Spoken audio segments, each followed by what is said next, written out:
Comment tu conçois une relation amoureuse? Je conçois pas la relation amoureuse. Je me suis fourvoyée pendant de nombreuses années sur ce que c'était que l'amour. Je pensais que le simple fait d'apprécier quelqu'un faisait qu'on pouvait créer de la relation. En fait, non. Je me suis trompée. Et, euh, et je pense que maintenant, il faut juste laisser le temps. Je me suis pas encore remis avec quelqu'un depuis ma séparation d'avec le papa de Léa.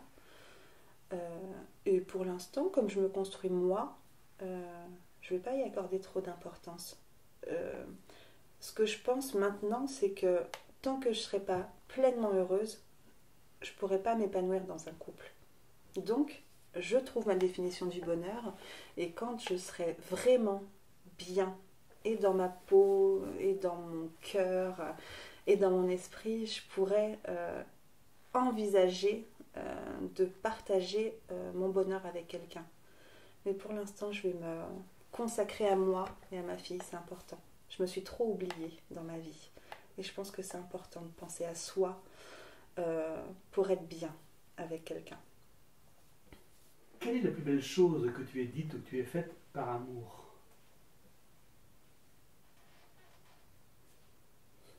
J'ai donné toute ma vie par amour. C'est-à-dire que mes études d'infirmière, elles ne se sont pas très bien passées euh, parce que c'était dur et de se repositionner dans le travail et dans les études et de rentrer à la maison et d'avoir la vie de tous les jours quand on n'est pas prêt à avoir une vie d'adulte de tous les jours, d'avoir à préparer les repas, gérer la petite qui pleure pendant que le conjoint partait faire son sport. Peu importe que la petite elle pleurait, il fallait qu'il fasse son sport. Donc c'était euh, la vie de tous les jours à gérer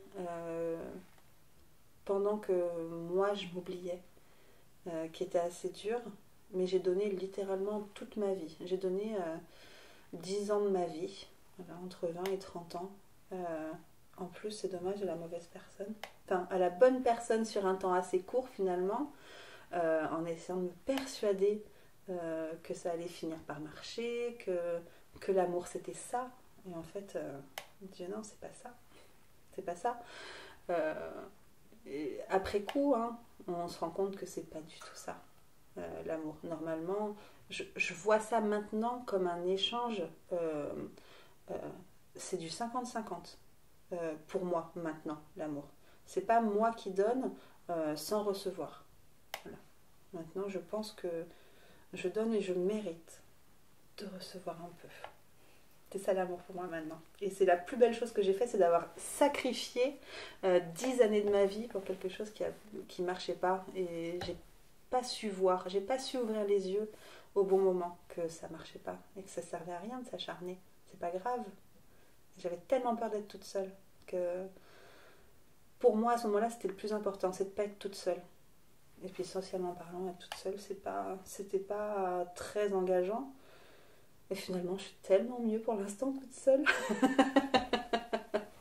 Voilà. Comment tu décrirais ces 10 années de vie de couple? Hum, Alors, on m'a souvent posé cette question, surtout en thérapie. Euh, Moi, la réponse que je donne, c'est surtout du bricolage. Parce que pendant 4 ans, avec mon ex-conjoint, on se voyait un week-end sur deux, parce que lui habitait à Paris et moi sur Lyon. Donc finalement, on passait du temps, quand on a envie de passer du temps ensemble, c'était sans engagement, sans rien du tout. Et puis quand Léa est arrivée, ça a tout changé. Il a fallu qu'on se mette en couple, donc il a fallu qu'on se trouve un endroit où habiter. Il a fallu qu'on reste ensemble. Donc on a bricolé, voilà. Quand Léa est arrivée, il a fallu qu'on trouve une crèche, donc on s'est focalisé sur la maison et la crèche. Ensuite, il a fallu qu'on l'inscrive à l'école. Voilà. En fait, c'est la vie qui nous portait, plutôt que nous qui avions choisi de vivre comme ça. Donc, on a bricolé pendant 10 ans. Voilà. Jusqu'à ce que, au bout d'un moment, à force de recoller et de recoller et de recoller, euh, on se rende à l'évidence qu'en fait, non, ça marchait plus. Qu'est-ce que tu peux nous raconter de la sexualité?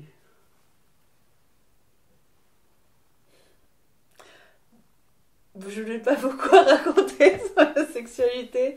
Euh, euh, je trouve que les jeunes d'aujourd'hui sont un petit peu massacrés par une image de la sexualité qui est complètement agressive, alors que normalement c'est censé être euh, hyper intime, sensuel, euh, vraiment à partager. Et en fait, on a cette notion vraiment d'agressivité, de choses négatives sur une chose normalement qui devrait être un, un fruit d'amour, quoi, vraiment. Et je, je, je suis peinée pour les générations qui viennent d'arriver, qui arrivent là maintenant. Ils ont une image complètement fourvoyée de ce que ça doit être.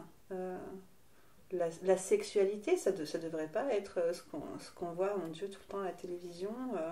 Même à une heure de grande écoute, on voit des choses, même si c'est interdit au moins de 10 ans, au moins de 12 ans, à 18 ans, on ne devrait pas avoir des programmes interdits au moins de 10 ans. Je trouve ça aberrant d'être obligé à une heure de grande écoute de changer de scène parce que je considère que ma fille n'est pas du tout prête à avoir des images comme ça. Euh, on, est, euh, on est floué de beaucoup d'images euh, qui ne sont pas du tout adaptées et qui ne sont absolument pas représentatives de la vie actuelle, de la vie qu'on devrait tous avoir, en fait. C'est pousser à son paroxysme, en fait, une seule partie de la sexualité qui ne plaît pas au plus grand nombre. Donc ça devrait être un échange et ça devrait être beaucoup de communication, la sexualité. Et pas juste reproduire ce qu'on voit et qui est plutôt choquant.